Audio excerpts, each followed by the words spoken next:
A man went to a barber shop to have his hair cut and his beard trimmed.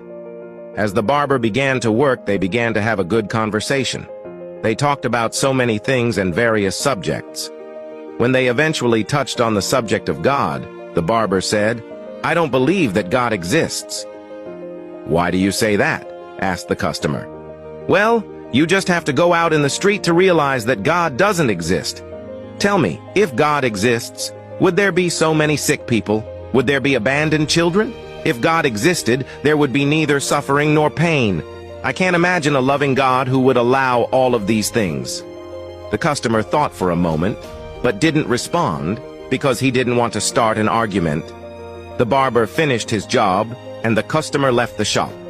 Just after he left the barber shop, he saw a man in the street with long, stringy, dirty hair and an untrimmed beard.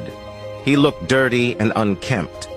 The customer turned back and entered the barber shop again, and he said to the barber, "You know what? Barbers do not exist." "How can you say that?"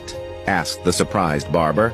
"I am here and I am a barber, and I just worked on you." "No," the customer exclaimed. "Barbers don't exist because if they did, there would be no people with dirty long hair and untrimmed beards, like that man outside." "Ah, but barbers do exist. That's what happens when people do not come to me." "Exactly," affirmed the customer. "That's the point. God too does exist. That's what happens when people do not go to him and don't look to him for help. That's why there's so much pain and suffering in the world." If you find value in this story, please like, share, and comment below. Stay blessed.